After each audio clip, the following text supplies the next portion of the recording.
Hello divine souls, कैसे हैं आप सभी गाइस।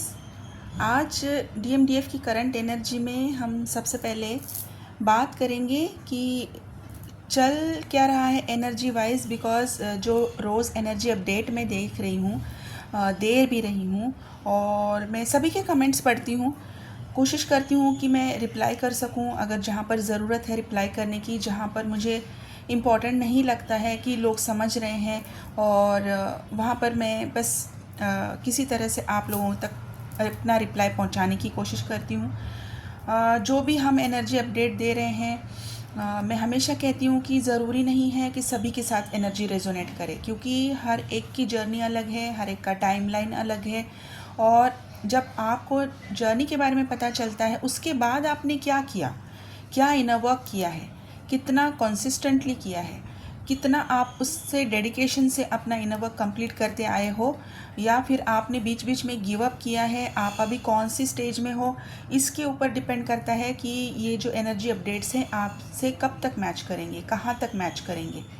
तो जिन लोगों के साथ ये एनर्जी मैच नहीं करती है, वो प्लीज़ अपने ऊपर थोड़ा सा ध्यान दे, फोकस हो जाए, अभी भी टाइम है। क्योंकि जो रियूनियन का टाइम है गाइस, यूनियन कोड जो आए हैं, मैंने पहले भी कहा था कि ये 2026 की अगस्त तक चलेंगे। तो इसमें ये वाली हड़बड़ी में ना जाए कि अभी जो ये रियूनियन होने वाले हैं 2025 में, हमको भी इसी में कूदना है। आप कूद सकते हैं डेफिनेटली कूद सकते हैं, क्योंकि आपकी चॉइस है, और आप ही को सच में चॉइस बनानी पड़ती है कि मुझे सच में काम करना है, मुझे अपने ऊपर काम करना है, मुझे जानना है, अपने आप को जानना है। ये जर्नी जो है वो स्पिरिचुअल अवेकनिंग की जर्नी है। आपको आपकी सोल को जानने की जर्नी है। क्या हो आप, कहाँ से आए हो, किस जगह से बिलोंग करते हो। आपको जब अपने आप तक पहुंचना है, तो जब आपको आपकी प्लेस, ओरिजिनल प्लेस तक पहुंचना है, वो कहाँ से है, कौन सी जगह से हैं, आपकी एबिलिटीज़ क्या है, आपकी साइकिक एबिलिटीज़ क्या है, आपकी डायमेंशंस क्या है, आपको यहाँ पर क्या पर्पज़ लेके भेजा गया है, और इसको किस तरीके से करना है, ये सारी चीज़ें को पहचानना मतलब कि स्पिरिचुअल अवेकनिंग है। इसको चूज़ करना ही बहुत बड़ी बात है। जबकि हम सब डुअलिटी में जीते हैं, जब हम 3D में जी रहे हैं, हम लोगों को बहुत सारी चीज़ें डिस्ट्रैक्ट करती रहती हैं। मटेरियलिस्टिक चीज़ें हैं, बहुत सारी चीज़ें डिस्ट्रैक्शंस होती हैं, हमारे कार्मिक बॉन्ड्स होते हैं मटेरियलिस्टिक चीज़ों में, हमारे social status, career, job, profession, finances, health issues, everything is bothering us, everything is distracting us each and every moment. Whenever you decide to move forward and do something for your own self, at the same time you will find that some or the other obstacle is coming in front of you. क्या हुआ है आपके साथ कभी कि आपने जब भी डिसाइड किया है कि मैं अभी अपने लिए कुछ करना चाहती हूँ, और उसी टाइम पे आपने देखा कि कुछ ना कुछ ऐसी उलट पुलट आपकी लाइफ में हो गई है कि आपको सोचना पड़ता है कि नहीं यार, अभी नहीं, फिर कभी देखते हैं, पहले जो चीज़ सामने आई है पहले मैं उसी को सॉर्ट आउट कर लूँ, है ना। ये ऐसा बहुत बार होता है। ये ऐसा क्यों होता है? आपकी स्ट्रेंथ पहचानने के लिए, आपकी डेडिकेशन चेक करने के लिए, आपके इस जर्नी में कितने डेडिकेटेडली आप काम कर रहे हो, क्या आप इस जर्नी को सरेंडर हो, क्या आप डिवाइन को सरेंडर हो, क्या आप यकीन रखते हो कि इतनी सारी ऑब्स्टेकल्स जो आपकी लाइफ में आती जा रही है, क्या वो अपने आप से आ रही है? जी नहीं, अपने आप से तो नहीं आ रही। कुछ डिवाइन डालते हैं टेस्ट करने के लिए, और कुछ डेविल अटैक्स होते हैं। हाँ जी, बिल्कुल होते हैं। डेविल अटैक्स भी होते हैं, नेगेटिविटी अटैक्स भी होते हैं। नहीं चाहते हैं नेगेटिव पावर्स की ट्विन फ्लेम्स का यूनियन हो, क्योंकि वो एक एक्सट्रीम पावरफुल बीइंग है, पावरफुल सोल है। उनकी पावर्स जब साथ में मिलती है, तब जो एनर्जी तैयार होती है, जो इलेक्ट्रोमैग्नेटिक एनर्जी यूनिवर्स में पहुंचती है, और वहाँ से जो एनर्जी फील्ड तैयार हो रही है, और जो एनर्जी अर्थ एब्जॉर्ब करेगी, वो एक हीलिंग एनर्जी होगी। नहीं चाहती है कोई नेगेटिविटी कि मदर अर्थ की हीलिंग हो, आप लोगों की हीलिंग हो, या फिर आप लोग उस पावर तक पहुँचे जहाँ पर आप देखिए, हम सब डिवाइन एसेंस है। मैंने कल भी बताया था, डिवाइन ने हमको बनाया है अपने खुद के अंश से। बस हम उसको भूल चुके हैं। हम इस मटेरियलिस्टिक चीज़ों में उलझकर अपने आप को इंसान ही समझने लगे। इंसान ही है, जानवर हैं, इंसेक्ट्स हैं, हमारे अंदर कोई चीज़ नहीं, हमारे अंदर कोई पावर नहीं है। क्या सच में ऐसा है? जी नहीं, बिल्कुल नहीं। हमारे अंदर जो सोल है वो डिवाइन की दी हुई सोल है, और डिवाइन ने उसमें हर वो चीज़ डाली हुई है जो उनके अंदर है। डिवाइन सोर्स है। बस उसका डीएनए हम उसके ऊपर जितनी रस्ट हम लगा चुके हैं ना, इस डुअलिटी में रह के हम भूल चुके हैं। बस उसी को निकाल कर हमें अपनी ओरिजिनल डीएनए तक पहुंचना है, ताकि हम हमारी पुरानी चीज़ों को याद कर पाए, हमारे अंदर की सारी एबिलिटीज़ को हम पहचान पाए, और हमारी सोल को इतनी हाई वाइब्रेशन पे लेकर जाए कि वहाँ की एनर्जी दोनों यूनियन में जब आएंगे, तब जो पावर तैयार होगी उससे मदर अर्थ की हीलिंग होगी, उससे ह्यूमैनिटी को सर्व किया जा सकता है, सोल पर्पस किया जा सकता है। ठीक है गाइस, तो जिन लोगों को ऐसा लगता है कि ट्विन फ्लेम जर्नी में है लेकिन अभी तक उन्होंने कहीं से गाइडेंस नहीं ली है, मैं रिक्वेस्ट करती हूँ आप लोगों से कि आप कभी ना कभी किसी न किसी से गाइडेंस ज़रूर लीजिए, वरना आप एक अंधेरे में तीर चलाने जैसी चीज़ें आप करते रहेंगे और आपकी टाइम वेस्ट हो जाएगी। और फिर लोग कहते हैं कि इस जर्नी में 10 साल लगते हैं। ओके, 10 साल क्यों लगते हैं? I don't know, I really don't know. ऐसा ये कोई कोर्स नहीं है कि हमने पहले फर्स्ट स्टैंडर्ड से लेकर पहले जैसे प्ले ग्रुप है, फिर उसके बाद लोअर केजी, फिर सीनियर केजी, फिर फर्स्ट स्टैंडर्ड टू 10th 10 साल चले गए, फिर उसके बाद +2 के 2 साल, फिर ग्रेजुएशन के 3 साल, फिर मास्टर के 2 साल। It's not a course guys, it's not a course, it's about your spiritual awakening growth. आपके ऊपर है, आप कितने जल्दी डिवाइन से कनेक्ट करते हैं, आप कितने जल्दी अपने डिवाइन इसेंस से, अपनी सोल से कनेक्ट करते हैं। इसीलिए मैंने कहा कि हर एक की जर्नी अलग है, हर एक का टाइमलाइन अलग है। आपके ऊपर डिपेंड करता है कि आप कितने जल्दी कनेक्ट करते हो। एक बार आपने अपने ओरिजिनल डीएनए प्रिंट से अगर आपने कनेक्ट कर लिया, अपने सबकॉन्शियस माइंड में जाकर सारी उन चीज़ों को निकाल दिया जो कि आपको डुअलिटी से जोड़ती हैं, उनको निकाल कर अपने सबकॉन्शियस माइंड में जो पुरानी चीज़ें हैं जो आप लेकर आए हो अपने डीएनए में, वहाँ तक अगर पहुँच गए हो तो वो कोई 6 महीने में पहुँच सकता है, कोई 1 साल में, कोई 10 साल में, कोई 15 साल में, हर एक के ऊपर है। आप कब से स्टार्ट कर रहे हो ये आपके ऊपर है। ठीक है गाइस, तो अगर मैं एनर्जी अपडेट दे रही हूँ कि विदिन 48 आवर्स ये हो जाएगा, विदिन 24 आवर्स ये हो जाएगा, इन लोगों की यूनियन अगर इस महीने में होने हैं तो हो जाएंगे।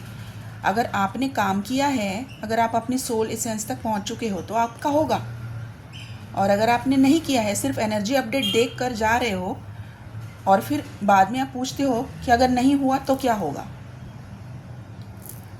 तो वो तो आपके ऊपर है, आप कब स्टार्ट करोगे। ठीक है गाइस, तो ज़रूर एनर्जी शिफ्ट हुई है। बहुत सारे लोगों ने टाइमलाइन जंप भी किया है, यूनियन फ्रीक्वेंसी में लोग हैं, यूनियंस हो भी रहे हैं, और कुछ लोगों की अभी अवेकनिंग स्टार्ट हुई है। एक नया ट्विन फ्लेम का एक ग्रुप है जिनमें अवेकनिंग अभी इस अक्टूबर मंथ में स्टार्ट हुई है। नए नए लोग हैं जिनको अभी अभी जस्ट पता चला है ट्विन फ्लेम्स के बारे में, बस अभी अभी जस्ट पता चला है, लाइक लास्ट 2 वीक्स में। ओके, तो अभी इनके बारे में भी मैं बताऊंगी कि इन लोगों का यूनियन का क्या, अगर ये अभी इनका अवेकनिंग हुआ है, ये भी कर सकते हैं यूनियन अचीव, नेक्स्ट ईयर तक इनका भी यूनियन हो जाएगा। Guys, everything is up to you. सिर्फ एनर्जी अपडेट लेके फिर अपनी डुअलिटी में जाना और फिर वापस नेक्स्ट डे पे आना, एनर्जी अपडेट सुनना, हाँ मेरे साथ ये सारी चीज़ें हो रही है, बट ये हो रही है तो आपको क्या करना है, वो आप नहीं करोगे। यूनियन नहीं होता है, कॉन्टैक्ट्स नहीं बनते हैं, कम्युनिकेशन ओपन नहीं होता है, फिर आप कहते हो कि ये सारी चीज़ें बकवास है। ये सारी चीज़ें डिवाइन लर्न डाउनलोड्स हैं जो आप तक आती है। सबसे पहली चीज़, या तो आप ट्विन फ्लेम जर्नी में ही नहीं हो, और अगर हो तो आपके अंदर अभी पेशेंस की कमी है, आपके अंदर अभी तक वो अपने आप को सरेंडर करने के लिए, अपने आप को डेडिकेटेड रखने के लिए वो काम अभी तक आपने किया नहीं है। ठीक है, ओके, तो न्यू बिगनर्स और जिनके लिए अभी ये ट्विन फ्लेम जर्नी के बारे में पता चला है, उनके बारे में पहले बात करते हैं। न्यू बिगनर्स धीरे धीरे अपनी एनर्जी को स्टेबल महसूस कर रहे हैं कि पेन में है, उनको पता है कि कुछ ट्रिगर आके गया है और बचने की कोशिश कर रहे हैं कि अभी कोई नया ट्रिगर अपने आप से नहीं तैयार करना, मुझे उस रास्ते ही नहीं जाना, मैं बचने की कोशिश कर रही हूँ, मैं कोई ऐसी चीज़ नहीं करूँगा कि मुझे ही हर्ट हो, चाहे वो DMDF से बात करना ही क्यों ना हो। आई विल अवॉइड टॉकिंग, मुझे बात नहीं करनी, मुझे बस अपना पीस प्यारा है एंड मुझे बस वही करना है, मुझे अब और डिस्टर्ब नहीं होना। ओके और जिनको अभी ट्विन फ्लेम जर्नी के बारे में पता चला है वो बहुत क्यूरियोस्टिक है कि क्या है और ये वियर्ड सी चीज़ क्या है, मुझे जानना है और इस चीज़ को बस ख़त्म करना है। I don't want it. Okay कुछ लोग आई डोंट वांट कह रहे हैं और कुछ लोग जानना चाहते हैं, क्यूरियोस्टिक ज़्यादा है। अभी ये जो न्यू बिगनर्स हैं इनकी भी टाइमलाइन शिफ्ट हुई है, लेकिन अननोइंगली हुई है। इनकी बॉडी में भी बहुत सारे चेंजेस हुए हैं। अचानक से इनकी बॉडी ने वाइब्रेट किया होगा, अगर नहीं हुआ है तो ये अभी हो जाएगा। ये 21 तक ये हो सकता है कि बॉडी वाइब्रेशंस होंगे।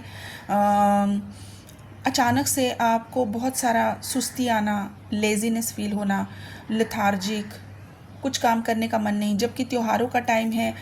सारे लोग त्यौहार पे मनाएंगे, बाहर जाएंगे, घूमेंगे फिरेंगे, लेकिन आप बस अपने आप को बस ड्रैग कर रहे हो। सब लोग कर रहे हैं, सब लोग फैमिली वाले कर रहे हैं, कह रहे हैं, इसलिए आप करोगे। मन से कोई चीज़ करने का मन नहीं करेगा। ओके तो ये भी एक टाइमलाइन शिफ्ट का ही साइन है कि आपको नए डायमेंशन तक पहुंचाने के लिए, आपके अंदर वो ग्रोथ लाने के लिए, आपकी सोल को आगे तक पहुंचाने के लिए जो चीज़ की, जो क्लिनजिंग की ज़रूरत है वो आपके साथ होगी। अभी जो मिड जर्नी में है, जो कल भी मैंने बताया था, बहुत स्ट्रगल कर रहे हैं, अपने आप से भी स्ट्रगल कर रहे हैं और डिवाइन से भी स्ट्रगल कर रहे हैं। और कुछ चीज़ें इनके सामने लेकर आए हैं, डिवाइन ट्रिगर्स दे रहे हैं कि अब तो छोड़ो, अब तो छोड़ो, लेकिन अभी भी कुछ लोग तैयार हैं, कुछ लोग नहीं हैं। अभी मैं एक चीज़ आपको बताऊंगी, एक छोटी सी स्टोरी है, शायद बहुत लोग जानते हैं, बचपन से सुनी है। एक इंसान है, समंदर में है, बोट में गया है और अचानक से उनकी बोट टूट जाती है। अभी अच्छा है कि ये इंसान ऐसी जगह पर है कि यहाँ पर वो खड़ा तो रह सकता है पानी में, लेकिन वापस नहीं आना चाहता क्योंकि उसको ऐसा लगता है कि डूब जाएगा, उसको गारंटी नहीं है। कोई चीज़ को पकड़े हुए है और लहरों के साथ वो आगे आगे समंदर में जा रहा है। अभी बस वो डिवाइन से हेल्प मांग रहा है कि बस डिवाइन मुझे आप बचा लो बस यहाँ से। मैंने तो आप, ये बहुत मतलब बहुत स्पिरिचुअल इंसान है, डिवाइन की हर रोज़ पूजा पाठ प्रेयर कर रहे हैं और बहुत भरोसा है इनको डिवाइन के ऊपर। इनको यकीन है कि डिवाइन हेल्प करते ही करते हैं, हर हालत में करते हैं। ओके अभी इनके जो डिवाइन हैं, ये कंटिन्यूस डिवाइन को बुला रहे हैं कि डिवाइन प्लीज़ हेल्प मी, भगवान मेरी मदद कीजिए, भगवान मेरी मदद कीजिए, अल्लाह मेरी मदद कीजिए, जीसस प्लीज़ हेल्प मी। जो भी डिवाइन है इनके, ये बस उसी को बुला रहे हैं। अभी यहाँ से दूर से देख रहे हैं कि कोई बोट आ तो रही है। अभी ये बोट इनके थोड़ा सा करीब है, लोग इनको चिल्ला के पूछ रहे हैं, ओ भाई क्या हुआ? तो ये कह रहे हैं मुझे घर जाना है, मैं डिवाइन का हेल्प करना, मैं वेट कर रहा हूँ। वो कहते हैं चलो हम आपको साथ में लेके चलते हैं। वो बोलते हैं नहीं, मैं डिवाइन का ही हेल्प चाहिए और डिवाइन के लिए वेट करूँगा। ओके इनको बड़ा आश्चर्य होता है। और कहते हैं ठीक है भाई, जैसे आपकी मर्ज़ी। चले जाते हैं। उससे भी बड़ी बोट आती है, वो भी लोग इनको पूछते हैं, इनवाइट भी करते हैं कि चलो हम आपको लेके चलते हैं। वो कह रहे हैं नहीं, मैं डिवाइन की ही वेट कर रहा हूँ, डिवाइन ही आएंगे। अभी एक और बड़ा शिप आता है। बड़े शिप में सेलर्स हैं और वो उनको नीचे सीढ़ी तक दे रहे हैं कि आप चढ़कर आ जाओ, हम आपको लेके जाएंगे। वो बोल रहे हैं नहीं भाई, मैं डिवाइन पे बहुत भरोसा है, वो खुद आएंगे और डिवाइन ही मेरी हेल्प करेंगे। ओके अभी ये शिप वाला इनको बोलता है कि भाई देखो, डिवाइन जो है, डिवाइन ने ही हमको भेजा है आपकी हेल्प करने के लिए, तो क्या अभी आप आओगे? तो ये बंदा कह रहा है कि आपको कैसे पता मेरे डिवाइन कौन है? वो आपको कैसे जानेंगे? मेरे डिवाइन मुझे जानते हैं, वो खुद मुझे आएंगे बचाने के लिए। तो कहता है चलो ठीक है, आपकी मर्ज़ी। अब यहाँ पर एक छोटी सी कोई ऐसी बोट जैसी है, उसमें एक बहुत बूढ़ा सा इंसान आ रहा है बोट चलाते चलाते चलाते चलाते, और इनके पास पहुंचता है। वो कहता है चलो भाई, तुम्ही को लेने के लिए आया हूँ, और ये उस बोट में बैठ जाते हैं। ओके, बोट में बैठते हैं और किनारे पे पहुंचते हैं। अभी यहाँ पर ये डिवाइन के लिए प्रेयर करने के लिए बैठ जाते हैं। कहते हैं divine thank you so much, आपने मेरी बहुत हेल्प की। डिवाइन इनसे कनेक्टेड तो है। डिवाइन इनसे कह रहे हैं कि भाई मैंने तो तुम्हारे लिए 3 हेल्प भेजी थी, तुमने ली क्यों नहीं? तो कह रहे डिवाइन वो आप नहीं थे ना। अभी इनका डिवाइन का जो परसेप्शन है, देखिए हर एक का डिवाइन का परसेप्शन अलग है। इसीलिए मैंने यहाँ पर जब डिवाइन बोला, मैंने 3 नाम लिए। बहुत सारे नाम हैं डिवाइन के। कोई अल्लाह कहता है, कोई जीसस कहता है, कोई वाहिगुरु कहता है, कोई लॉर्ड विष्णु कहता है, कोई किसी के लिए कृष्ण जी है, किसी के लिए राम जी है। बहुत सारे नाम हैं। आप जिस परसेप्शन से, जिस पॉइंट ऑफ व्यू से डिवाइन को देखते हैं, आपको लगता है जब तक उस फॉर्म में डिवाइन मेरे पास नहीं आएंगे, तब तक जो हेल्प आपके पास आ रही है वो डिवाइन नहीं दे रहे हैं, राइट? तो जो लोग अपने आप को ये समझ रहे हैं कि आपको ट्रिगर्स जो आ रहे हैं वो डिवाइन ने दिए हैं, और अब डिवाइन ही इसको सारी चीज़ें करेंगे, मैं तो कुछ नहीं करने वाली हूँ, मैं नहीं करने वाला हूँ। I surrender. सरेंडर का मतलब आप गिव अप कर रहे हो। सरेंडर का मतलब होता है कि कॉशियस एफर्ट लेना, उस चीज़ को, उस सिचुएशन को समझकर एक कॉशियस एक्शन लेना, अपने आप को उस चीज़ से बाहर निकालने के लिए डिवाइन की हेल्प से, उसे कहते हैं सरेंडर। गिव अप कर रहे हो आप, जिसको कहते हैं कि मैं कुछ नहीं करनी, अब मैंने बहुत कुछ कर लिया और अभी मुझे नहीं पता, जो करना है डिवाइन कर लेंगे, उसे गिव अप कहते हैं। दोनों चीज़ों में फ़र्क समझिए। गिव अप मतलब कि अभी कुछ करना ही नहीं है, कुछ भी नहीं करना, और सरेंडर उसे कहते हैं कि डिवाइन पे पूरा फेथ रखकर एक कॉशियस एक्शन लेना है कि मैं इतना कर रही हूँ, बाकी आप जानो। मैं बस बोट में चढ़ने का काम कर रही हूँ, मैं सही जगह पे पहुँचना है नहीं पहुँचाना है, अभी आप जानो, बाकी का डिवाइन देख लेंगे। उसे सरेंडर कहते हैं। कुछ तो एक्शन लोगे आप, कुछ तो एफर्ट अपनी तरफ से करोगे, राइट? सरेंडर करने के लिए पहले आपके एफर्ट्स आना बहुत ज़रूरी होता है। एफर्ट्स लेने से पहले ही जो बोलते हैं कि डिवाइन करेंगे, वो गिव अप होता है। तो अभी आप देखिए मिड जर्नी वाले आप क्या कर रहे हैं। ओके, तो डिसीजन मेकिंग का टाइम है। आप डिसीजंस बनाइए। आपके डीएम रेडी हो रहे हैं, बहुत टाइम से ये रेडी हैं, लेकिन कुछ चीज़ें हैं आपके सबकॉन्शियस माइंड में अभी भी हैं। फियर है, गिल्ट है, एंग्जाइटी है, चॉइस ना बनाने की कोडिपेंडेंसी है, उसके साथ ये लोग जूझ रहे हैं। कुछ लोगों का यूनियन हो चुका है, वो अभी बहुत अच्छे तरीके से यूनियन में है, अपना सोल पर्पस भी कर रहे हैं। और जो हाईली अवेकन्ड है, बहुत सारे लोगों के यूनियन हो चुके हैं। जो एक ग्रुप है, एक बहुत बड़ा ग्रुप है जिनका यूनियन हो चुका है। ओके, यहाँ पर भी है, अब्रॉड में भी है, बहुत सारी जगह पर है, और वो लोग अपने सोल पर्पस पे भी बहुत अच्छे से काम कर रहे हैं। कुछ लोग अपने डीएफ के साथ, काउंटर पार्ट के साथ मिलकर सोल पर्पस कर रहे हैं, और कुछ लोग जो हैं अलग अलग से कर रहे हैं, क्योंकि वो अलग अलग कंट्री से बिलोंग कर रहे हैं। और जिनका अभी भी यूनियन पेंडिंग है, बचा हुआ है, उनका भी यूनियन अभी होने वाला है, जो हाईली अवेकन है, जिन्होंने बहुत सारा अपने ऊपर काम किया है। देखिए गाइस, मैं इन लोगों के बारे में बोलना चाहूँगी। ये लोग ना तो डेस्परेट हैं, ना तो वेटिंग जोन में हैं, बस अपने आप को समझ ले हैं, अपने ऊपर बहुत सारा काम किए हैं और सोल पर्पस भी कर रहे हैं। और इनकी लाइफ में चीज़ें अभी बहुत सब्टिल हैं, बहुत सेटल हैं, पीसफुल हैं। अपनी लाइफ में ये लोग पूरी तरीके से फोकस हो चुके हैं, अपनी सोल की ग्रोथ कर चुके हैं, अपने आप को डिवाइन को सरेंडर कर चुके हैं। सोल पर्पस में जिन लोगों को पता है वो कर रहे हैं, जिन लोगों को अभी भी पता नहीं है वो लोग कम से कम उस लेवल पे आ चुके हैं कि हमको कुछ अच्छा करना है, और करना स्टार्ट कर रहे हैं। ओके, तो ये जो ऐसे वाले लोग हैं, इन लोगों की डीएम बिल्कुल रेडी हैं। आपकी तरफ आप सेक्सुअल एनर्जी कभी कभी महसूस कर सकते हो, आपकी बॉडी में भी आप वाइब्रेशन महसूस कर सकते हो, आपको नींद बहुत आ सकती है, आपको अचानक से क्या कहते हैं ना, नींद में झटका लगना, वो हो सकता है। आपको मेडिटेशन करने के टाइम पे भी झटका लग सकता है। आपकी बॉडी में, आपकी स्पाइनल कॉर्ड में ज़्यादा होकर आपको वाइब्रेशन महसूस हो सकती है, झटका महसूस हो सकता है। आपकी आइज़ ब्लर हो सकती है, आपकी बिल्कुल राइट साइड की क्राउन चक्र में आपको सुई चुभने जैसा महसूस हो सकता है, क्योंकि ये फाइनल ब्रशिंग अप हो रहा है आपकी डीएनए पे, सबकॉन्शियस माइंड में, डीएनए में। और इसके होने के बाद ही जो भी आपके पास एनर्जी आ रही है आप बिल्कुल रिसीव कर पा रहे हो, आपकी डीएम की भी और यूनिवर्स की भी। ये बिल्कुल 100% यूनियन की तैयारी है। ठीक है गाइस, तो अभी इन लोगों के लिए मैं कॉमन अल्फ़ाबेट्स बता रही हूँ, नोट डाउन कर लीजिए।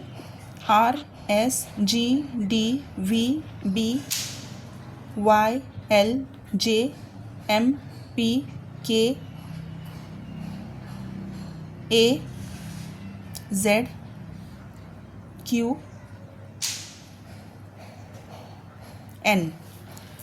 और इनके कुछ नंबर्स हैं मेरे पास 16, 3, 2, 5, 9, 8, 10, 12, 14, 16, 19, 22, 24, 28, 29 ये नंबर्स हैं। और कुछ स्टार साइंस भी हैं जिसमें है कैप्रिकॉन, पाइसिस, सेजिटेरियस, लियो, लीब्रा, टॉरस, वर्गो, एरीज, ये स्टार साइंस हैं। अभी जिन लोगों के साथ एनर्जी मैच कर रही है, आप लोगों को पता है आपको क्या करना है। जो भी आप इनर वर्क कर रहे हो उसे कर लीजिए, कंप्लीट कीजिए। मेडिटेशंस में अपना पूरा ध्यान लगाइए, ग्राउंडिंग कीजिए, अपने आप को बैलेंस करने की कोशिश कीजिए, और पानी बहुत ज़्यादा से ज़्यादा पिए, नेचर में ज़्यादा टाइम स्पेंड कीजिए, ताकि यूनिवर्सल फ्रीक्वेंसी के साथ आप मैच कर सकें। ठीक है, और जिन लोगों को पर्सनल रीडिंग लेनी है, पर्सनल सेशंस लेने हैं, वो भी ले सकते हैं। मेरा नंबर यहाँ पर स्क्रीन पर है, प्लीज़ कॉल ना करें, मैसेज कीजिए, आपको मेरी तरफ से रिप्लाई आ जाएगा। अभी मेरे पर्सनल सेशंस थोड़े वेटिंग में हैं, आपको थोड़ा टाइम लग सकता है। 2 वीक्स तक के सेशंस ऑलरेडी बुक हो चुके हैं, तो अगर किसी को चाहिए तो फिर भी इंक्वायरी कर सकते हैं। मैं आपको नेक्स्ट स्लॉट कब तक अवेलेबल हो सकता है इसकी जानकारी मैं ज़रूर दूंगी। और हीलिंग के लिए अगर किसी को यहाँ पर अपना स्लॉट बुक करना है तो वो भी कांटेक्ट कर सकते हैं। मैं यहाँ पर हमेशा की तरह प्रेफर करूँगी, क्योंकि अभी की इस टाइम लाइन की, इस फ्रिक्वेंसी की, इस एनर्जी की वो डिमांड है। Twin flame energy, field clearance और healing, DNA cleansing and healing और सबकॉन्शियस माइंड की हीलिंग की अभी बहुत हाईली रिकमेंडेड है। ओके, इसके अलावा भी अगर आपको कोई दूसरी हीलिंग्स लेनी है, एंसेस्ट्रल हीलिंग है, वुम क्लिनजिंग है, वो भी आप बुक कर सकते हैं। मनी ब्लॉकेजेस के लिए हीलिंग और रिचुअल आप बुक कर सकते हैं। एंसेस्ट्रल कर्स रिमूवल आप बुक कर सकते हैं। कैंडल रिचुअल आप हेल्थ इश्यूज़ के लिए बुक कर सकते हैं। ठीक है गाइस, तो आप अपना ध्यान रखिए। Thank you so much, God bless you.